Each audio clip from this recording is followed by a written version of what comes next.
आइए, सुनिए, देखिए, समझिए सनातन सत्य। जैसी दृष्टि वैसी सृष्टि, दृष्टि विज्ञान। कुदरत, कुदरती रचना एवं कुदरत के कानून से शाश्वत सुख की प्राप्ति। जोधपुर के परम पूज्य महात्मा उपासक प्रोफेसर डॉक्टर सोहन राज तातेड़ के निर्देशन में सनातन सत्य। जैसी दृष्टि वैसी सृष्टि, दृष्टि विज्ञान।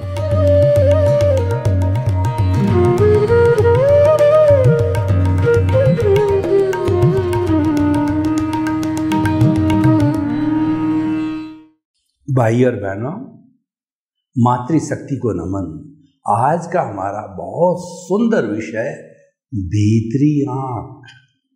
जो बाहर की दो आंखें हैं जिससे मैं आपको देख रहा हूं या आप मुझे देख रहे हो, ये चर्म चक्षु कहलाते हैं। तो इनसे देखा जाता है। कई व्यक्तियों की एक आंख होती है, उसको काना बोलते हैं, वह भी देख सकता है। लेकिन देखने के लिए जो है आँख का रेटिना चाहिए, प्रकाश चाहिए, ज्योति चाहिए, वह होनी चाहिए तभी दिखाई दे। आँख का सारा इलाज हो सकता है, लेकिन इसके अंदर जो ज्योति है जिसको रेटिना बोलते हैं, वह फंक्शन करने वाला होना चाहिए। अगर रेटिना नहीं है तो फिर व्यक्ति अंधा हो जाता है। तो देखिए, ये दो बाहर की आंखें हैं।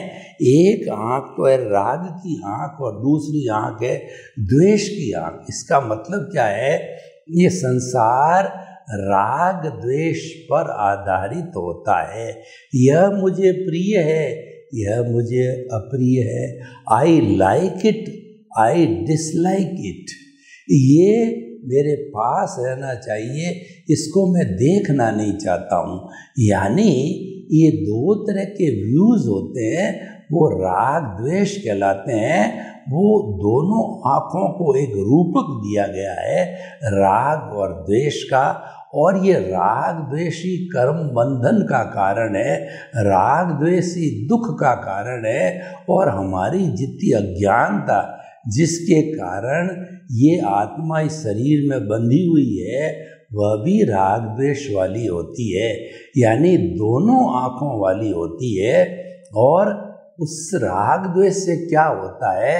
उससे व्यक्ति के जो भीतर नेगेटिविटी आती है, भीतर के व्यक्ति के साथ जो है प्रतिक्रिया बढ़ती है। व्यक्ति के जो मन में बुरे भाव पैदा होते हैं और इसमें राग से अटैचमेंट हो जाता है, और द्वेष से जो है व्यक्ति के जो है झगड़ा टंटा होता है। राग का मतलब होता है माया और लोभ। ये मीठी छुरी होती है, ये चलती है, दिखाई नहीं देती है। और जो द्वेष होता है वो साफ दिखाई देता है। एक खुला कुआं है, उसके ऊपर एक चद्दर डाल दी जाती है और फिर कोई व्यक्ति आता है उस पर बैठ जाता, तो क्या होगा? वो जाकर के कुएं में गिर जाएगा। और वही कुआं जो है वो खुला हो तो साफ दिखाई देता है कि यहाँ पे कुआं है। इसके अंदर अगर हमने बैलेंस नहीं रखा, गिर गए तो मृत्यु हो सकती। खुला कुआं जो साफ दिखाई देता वो द्वेष कहलाता है, और जो कुएं के ऊपर चद्दर डाली होती वो राग कहलाती है। यानी कि राग को पहचानना बहुत मुश्किल है, क्योंकि ये मीठी छुरी है। देखिए, राग को क्या कहा गया है कि एक चाकू है, उसके ऊपर मीठी मीठी शहद लगा करके, और अगर जीभ के ऊपर लगाई जाए तो मीठा मीठा स्वाद आएगा। और अगर वो चाकू तेज धार वाला चल जाए तो क्या होगा कि हमारी जीभ छिल सकती है। यानी ये मीठी छुरी दिखाई नहीं देती है। इसको आस्तीन के सांप कहते हैं कि व्यक्ति भीतर ही भीतर उसका प्रिय बन करके उसको ही काटता रहता है, उसको ही कुतरता रहता है। इसको माया बोलते हैं। और लोभ होता है, वो भी मीठा मीठा लगता है। जहाँ लाहा तहाँ लोभा, जहाँ लाभ होता है वहाँ लोभ बढ़ता जाता है और लोभ मीठा मीठा लगता है। आज 1 लाख का प्रॉफिट हुआ, फिर 2 का होना चाहिए, फिर 4 का होना चाहिए, धन बढ़ रहा है, शोहरत बढ़ रही है, तो व्यक्ति को अच्छा अच्छा लगता है। और जो द्वेष होता है वो सामने दिखाई देता है। कोई व्यक्ति लाल आंख करके हमारे पे क्रोध करता है तो हमको साफ दिखाई देता है, और अहंकार करता है वह भी साफ दिखाई देता है। जब व्यक्ति अहंकार में आ जाता है तो खुद को बड़ा समझता है और सामने वाले को वो छोटा समझता है, कि उसमें कॉम्प्लेक्स आ जाता है सुपीरियरिटी का, और छोटा जो है समझने के कारण जो है वो उसको तवज्जो नहीं देता है और उस पर घमंड करता है और अनादर भी कर देता है। तो भाई और बहनों, ये हमारी राग और देश की आंख है। लेकिन अब जो हम तीसरी थर्ड आई की बात करते हैं, आज दुनिया के अंदर थर्ड आई के बारे में बहुत लंबी चौड़ी चर्चा की जाती है, कॉन्फ्रेंस सेमिनार रखे जाते हैं, बड़े बड़े आचार्य और लर्नेड पर्सन होते हैं, वो थर्ड आई के ऊपर बड़े बड़े प्रवचन देते हैं। थर्ड आई है हमारे भीतर की आँख होती है, उसको इंट्यूशनल आई कहते हैं। बाहर की आँख को इंटेलेक्चुअल आई कहते हैं। इंटेलेक्चुअल का अर्थ होता है व्यक्ति विद्वान बन सकता है, यानी पढ़ाई लिखाई करके BA MA graduation post graduation doctorate post doctorate करके और ग्रंथों का जो है वो अध्ययन करके, और वह व्यक्ति विद्वान बन सकता है। लेकिन विद्वान व्यक्ति है वह, देखिए, वह घूस करता है, वह लोगों को सताता है और लोगों का शोषण करता है, वह चोरी करता है, वह जारी करता है, वह अपहरण करता है, वह आतंकवाद करता है, वह रेप करता है। वो क्यों? वो इसीलिए कि उसने तो IQ को डेवलप किया है खाली। ये जो शिक्षा है जब तक भीतर नहीं जाती है तब तक बाहर की चिंता केवल विद्वान बनाती है, अच्छा इंसान नहीं बनाती। अब भीतर की जो आँख होती है जो इंट्यूशनल होती है, बाहर की आँख के अंदर शब्द होते हैं, बाहर की आँखें राग द्वेष वाली आँखें बुद्धि के लेवल तक की काम करती है। बुद्धि जो है हमको संसार में भटकाती है, नफ़ा नुकसान बताती है, इसमें नफ़ा है ये कर लो, ये नुकसान है इसमें कर लो।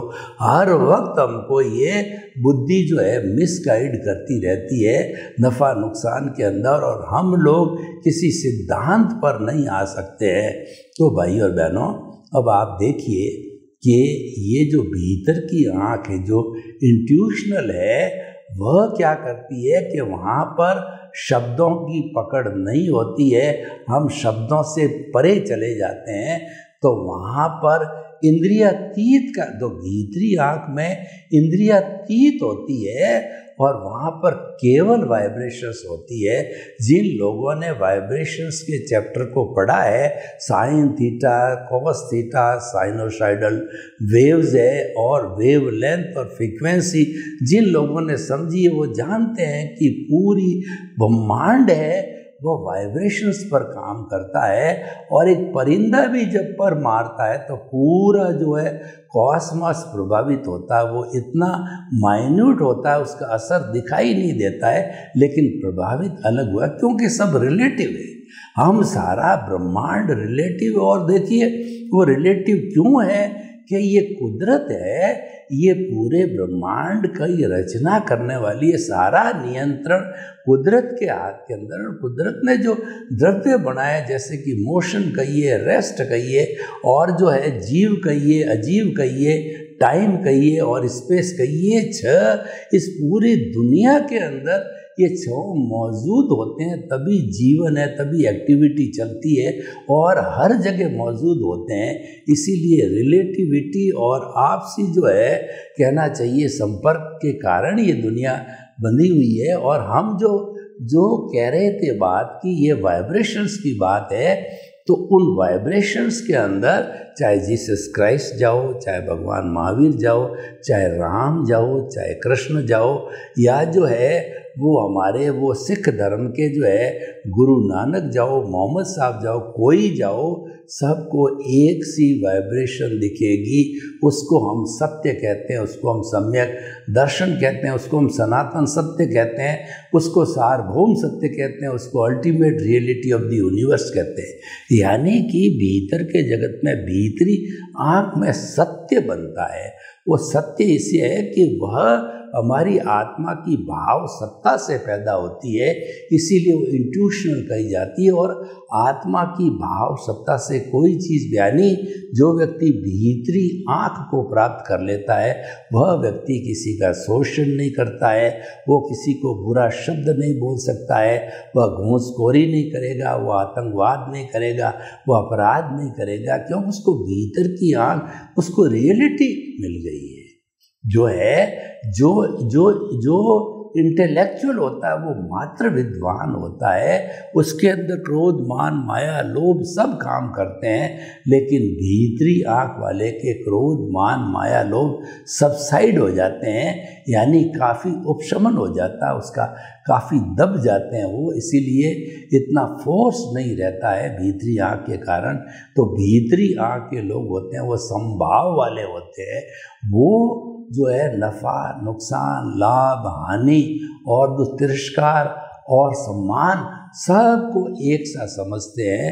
उनको स्थित प्रज्ञ कहा जा सकता है, उनको प्रज्ञा चक्षु कहा जाता है। प्रज्ञा चक्षु का अर्थ होता है भीतरी आँख का खुल जाना, इंट्यूशनल हो जाना। स्थित प्रज्ञ भी कब बनता है व्यक्ति? जब वो इंट्यूशन के अंदर जाता है, अतीन्द्रिय में ज्ञान के अंदर जाता है, जो कि हमारा अवचेतन मन का जगह होती है, जो कि हमारा तेजस शरीर काम करता है।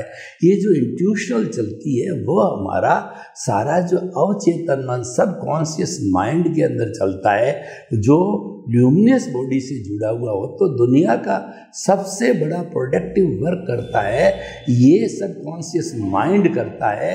यहाँ पर सब रूपांतरण होता है कि हमारी आत्मा और कर्म शरीर से जो कलरलेस लेशाएं, शुभ अशुभ भाव आते हैं, इनको वहाँ पे कलर मिलता है, वहाँ पे ट्रांसफॉर्मेशन होता है। और उस ट्रांसफॉर्मेशन के साथ के अंदर हमारा जो ये स्थूल शरीर है, वो स्थूल शरीर का उससे कनेक्शन होता है। जो हमारे चेतन मन, अवचेतन मन जुड़े हुए हैं, किससे जुड़े हुए हैं? उनके साथ में डक्टलेस जो है एंडोक्राइन ग्लैंड्स होती है, जिसमें छेद नहीं होते हैं, लेकिन इसके साथ जुड़ी जो वाइब्रेशंस वाली लेशिया है, चाहे शुभ है चाहे अशुभ है, चाहे तेजो पद्म शुक्ल लेशिया शुभ रूप में है या कृष्ण नील कापोत अशुभ रूप में, जिस रूप में भी होती है, वो सारे वाइब्रेशंस जो है वो हमारे एंडोक्राइन ग्लैंड्स के अंदर जो है लिक्विड बन जाते हैं। और लिक्विड बनने के बाद जो हमारा कॉन्शियस माइंड है और हमारा जो साइक है, जो चित्त है, उनके दिशा निर्देश से, उनकी आज्ञा से जो है एंडोक्राइन ग्लैंड्स पूरे हमारा जो ब्लड घूमता शरीर के अंदर, उसके अंदर वो लिक्विड मिला देती है। और सारा जो है हमारा शरीर जैसे भाव होते हैं वैसे कर्म करने के लिए हाथ से, पाँव से वगैरह से वो जो हमारी कर्मेंद्रियां हैं वो एक्शन में आ जाती है और उस चीज़ को कर डालती है, जो कि हमारे भावों से विचार बनते हैं। जो हमारे भाव रूपी हार्मोन्स जो है ब्लड के साथ मिलते हैं, तो उससे हमारे मन में विचार बनते हैं। इसीलिए कहा जाता है कि जो भाव भीतर से आया, यानी हमारे सबकॉन्शियस माइंड से जो भाव आया, भाव जगत है वो इंट्यूशनल है, और जो हमारा ये विचार है वो इंटेलेक्चुअल है। ये बदल जाती है स्टेज। ये जो है स्थूल शरीर पे काम करता है और वो सूक्ष्म शरीर पे काम करता है। ये बुद्धि से जुड़ा हुआ है और वो बुद्धि से परे अतीन्द्रिय होता है। ये दोनों का बेसिक डिफरेंस होता है। इसी कारण से इंटेलेक्चुअल यानी विद्वान और पंडित में फर्क यही है। पुराने जमाने में आपने देखा था होगा कि हमारे पुराने ज़माने में जो माता पिता होते थे या दादा दादी नाना नानी होते थे, उनको पढ़ने के लिए कोई आज की तरह स्कूल कॉलेज और यूनिवर्सिटियाँ नहीं होती, पोसाल भी नहीं हुआ करती थी, लेकिन उनका इंट्यूशन पावर इतना हाई होता था, एक एक डजन बच्चों को पाल करके भी वो इतनी सूझबूझ से निर्णय लेते थे, क्योंकि उनके भीतर से उनके जो है वो हार्मोन्स का प्रभाव आता था और भीतरी आँख से आता था। तो भीतरी आँख है वो इंट्यूशनल होती, कभी भी अन्याय नहीं करने देती, कभी भी गलत काम नहीं करा देती, क्योंकि वो प्रज्ञा का संसार है। वो हमारी आत्मा से, भाव सत्ता से जो प्रज्ञा निकलती है, वो ज्ञान लेने के बाद भाव सत्ता से प्रज्ञा निकलती है। तो एक तरीके से पुराने ज़माने के जो इंट्यूशनल लोग हैं वो ज्ञानी पुरुष होते थे, उनको गुरु के द्वारा ज्ञान मिलता था और उस ज्ञान से जो है वो इंट्यूशनल होते थे और वो हमेशा विवेक धम्ममय्य के सिद्धांत पर काम करते थे। विवेक ही धर्म है, खाने का विवेक, पीने का विवेक, बोलने का विवेक, हर एक के अंदर वो विवेक को एप्लीकेशन करते थे, क्योंकि वो उनके इंट्यूशन से आया होता था।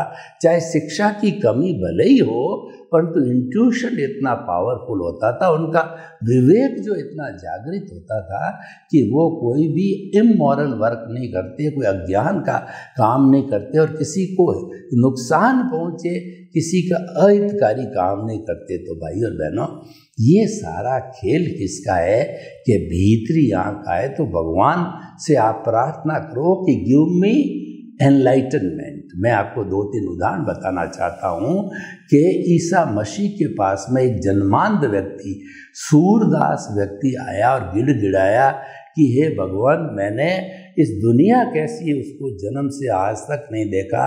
वो जवान जो है वो अंधा था, तो मुझे जो है आप आँख की बख्शिश करो कि मैं इस जो है आनंदमय दुनिया को देख सकूं, निराली दुनिया को, रंगों वाली दुनिया को देख सकूं। तो उसके गिड़गिड़ाने के कारण जीसस क्राइस्ट को दया आई और उन्होंने कह दिया तथास्तु। तो तथास्तु के साथ उनकी दोनों आँखों का रेटिना ठीक हो गया और दुनिया ने उन्हें चारों तरफ देखा, ये दुनिया कितनी जो है मोहक है। तो एक जो है वो युवती थी जो अप्सरा जैसी थी, उसके ऊपर उसकी नज़र पड़ गई और वो उसके पीछे भागने लग गया। तो कुछ लोगों ने उसको पकड़ा कि ये तो अनैतिक कार्य करा, पकड़ करके ईसा मसीह के पास में लाए, जीसस क्राइस्ट के पास लाए और जीसस क्राइस्ट को उन्होंने कहा कि भगवान, आपने इसको बाहर की आँख दी तब ये अनैतिक काम करने के लिए प्रवृत्त हो गया, आपने इसको भीतर की आँख नहीं दी, आपने इसको इंट्यूशनल नहीं बनाया। भीतर की आँख होती है वो वैराग्य की आँख होती है, भीतर की आँख होती है वो नैतिकता की आँख होती है, भीतर की जो आँख होती है वह कोई भी बुरा कार्य नहीं करता है। तो अपनी गलती का एहसास जीसस क्राइस्ट को हुआ और फिर उन्होंने उसका पनिशमेंट जो देना था वो दिया। कहने का अर्थ ये है कि हमें कोशिश करनी चाहिए भीतरी आँख को प्राप्त करने की। कौन सी भीतरी आँख? जो भगवान कृष्ण ने अर्जुन को दी थी।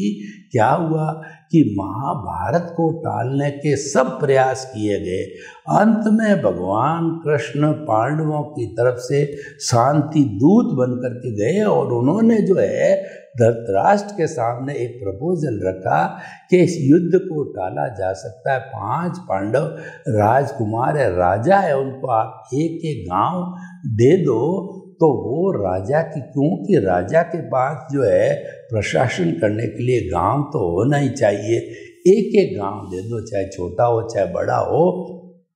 दुर्योधन बोल पड़ा कि गांव देने की तो बात बहुत अलग है, मैं उनको एक सूर्य की अड़ी, सुई की अड़ी जितनी भी जमीन का टुकड़ा उनको नहीं दूंगा। तो और उन्होंने कृष्ण भगवान को छलिया बोला, उनकी इंसल्ट की, उनको बंदी बनाया, उनको चेन से जो है जकड़ दिया गया। परंतु वो तो वासुदेव थे, वो बाहर निकल करके फिर उन्होंने कहा कि ये युद्ध तो असंभवभावी है, ये अधर्म पर धर्म की जो है वो विजय है और ये तो इसकी नियति, ये तो होगा ही। 18 दिन तक युद्ध चला। तो जो गांडीवधारी जो अर्जुन था उनके सारथी भगवान कृष्ण बने कि जब ये कहा गया भगवान कृष्ण ने कि एक तरफ तो मैं नहीं हटता, मैं कोई भी हथियार नहीं उठाऊंगा, और एक तरफ मेरी 16 अक्षुणी पूरी सेना का दल है, तो पहले दुर्योधन तुम ले, तुम्हें क्या चाहिए। दुर्योधन ने देखा कि युद्ध लड़ेगी तो सेना लड़ेगी, उसके अंदर भगवान कृष्ण नहीं हत्ता क्या करेंगे, तो मुझे तो सेना चाहिए। तो उसकी प्राथमिकता थी, तो उन्होंने सेना का जो है वो ले ली, और अर्जुन ने कहा कि प्रभु भगवान मुझे तो आप ही चाहिए, तो सारथी बने कृष्ण भगवान। और जब उसको प्रथम दिन युद्ध के मैदान में सेंटर के अंदर अर्जुन को लाया गया, क्योंकि पांचों पांडवों में सबसे ज़्यादा धनुर्धारी विश्वविख्यात अर्जुन था, लाया गया। तो जब उन्होंने देखा कि मेरे सामने विश्व पितामह है, गुरु द्रोणाचार्य है, और कृपाचार्य मेरे भाई है, ताऊ है, चाचा है, मैं किससे लड़ाई करूंगा, और इनको जीत करके अगर मैं एक जमीन का टुकड़ा ले लेता हूं तो मेरे पे लानत है, मैं क्या करूंगा उस टुकड़े को, जबकि ये लोग सब मर जाएंगे। तो उसको ग्लानि, उसने मना कर दिया, मैं युद्ध नहीं कर सकता।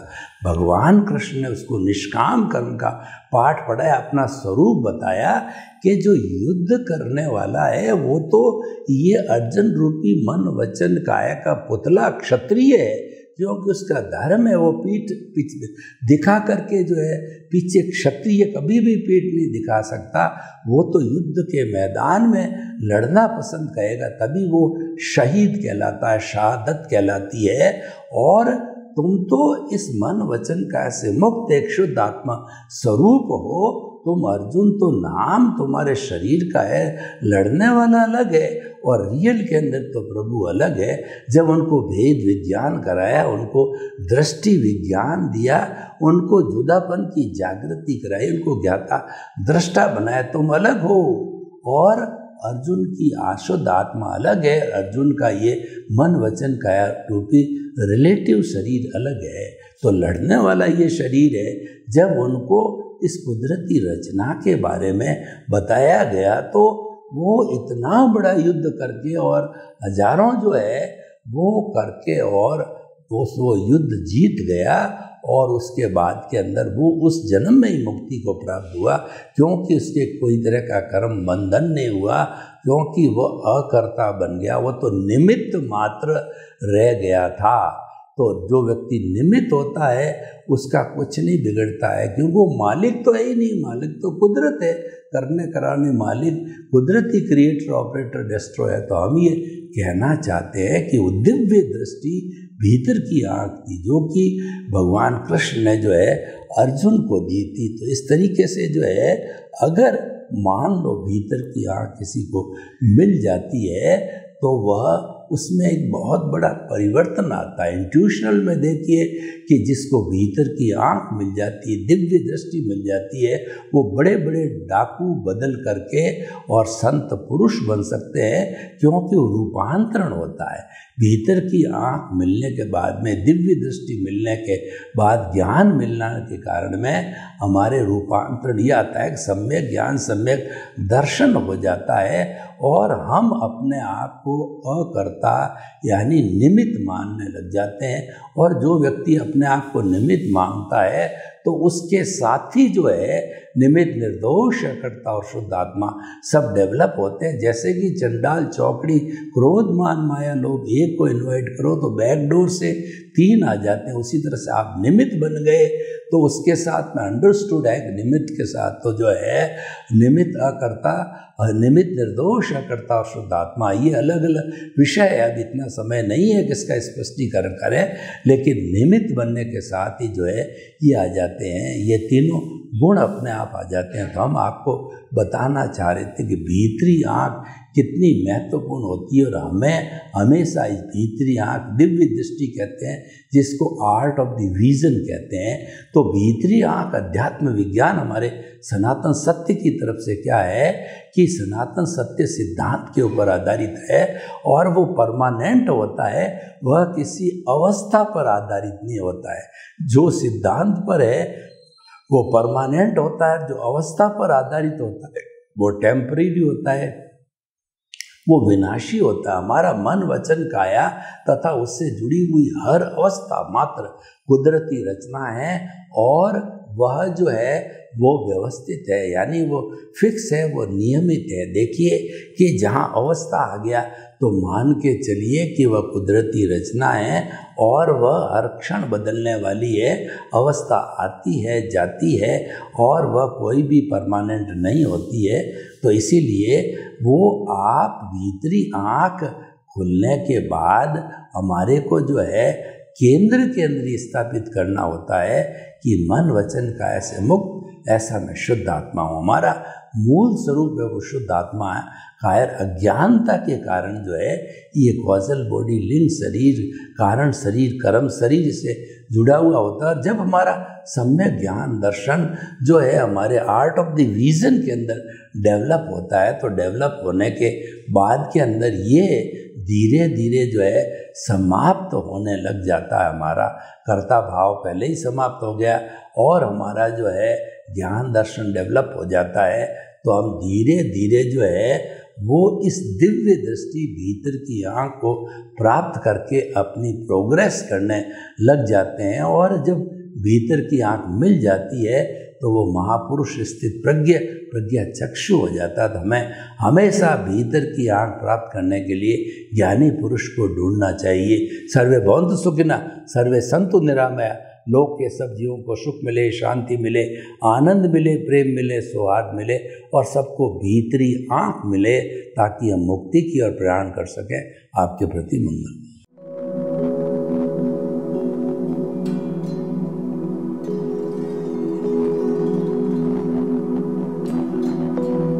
एक ऐसा अंतर्राष्ट्रीय ख्याति प्राप्त मानव जो गुरु प्रेरणा से पिछले 20 वर्षों से वानप्रस्थ जीवन जीते हुए 24 घंटे मानवता की सेवा में संलग्न है। एक ऐसा मानव जो अभी राष्ट्रीय, अंतर्राष्ट्रीय टीवी चैनलों पर 7,500 एपिसोड के माध्यम से सनातन सत्य, आत्मविज्ञान एवं पुनरुत्थान व्यवहार एवं निश्चय जगत के जीवनोपयोगी विषयों पर हृदय स्पर्शी प्रवचन कर चुका है। उस मानव का नाम है महात्मा उपासक प्रोफेसर डॉक्टर सोहन राज तातेड़। प्रोफेसर तातेड़ द्वारा योग, दर्शन, शिक्षा विषयों पर रचित पीएचडी स्तर के 250 शोध ग्रंथ भारत के 100 प्रतिष्ठित विश्वविद्यालयों में शोधार्थी पढ़ रहे हैं तथा वे सभी शोध ग्रंथ वहां की सेंट्रल लाइब्रेरियों में उपलब्ध हैं। महात्मा सोहन राज ने अभी तक हजारों स्कूलों, कॉलेजों, विश्वविद्यालयों एवं संस्थाओं में सेमिनार, वर्कशॉप, कैंप लगाकर लाखों विद्यार्थियों को योग, दर्शन, शिक्षा का प्रशिक्षण देकर उन्हें सुसंस्कारित किया। डॉक्टर तातेड़ ने भारतीय संस्कृति उत्थान के 4000 से अधिक समसामयिक विषयों पर आर्टिकल लिखकर ऑनलाइन जर्नल, पत्रिकाओं, वेबसाइट्स पर प्रकाशित किया, जिसका उपयोग लाखों पाठक कर रहे हैं। उपासक तातेड़ के 5000 से अधिक आज का सुविचार, आज का शुभ संदेश, आज का मंगल भावना योग आदि चिंतन websites, Twitter, blogger, Facebook, YouTube माध्यमों से लाखों लोग अपना जीवन निर्माण कर रहे हैं। मानवता के मसीहा ऐसे महामानव महात्मा सोहन राज तातेड़ के प्रोफाइल को अभी तक विश्व के 20 लाख दर्शक यूट्यूब पर, 12 लाख गूगल पर एवं लाखों दर्शक फेसबुक, ब्लॉगर, ट्विटर और इंस्टाग्राम पर देख चुके हैं।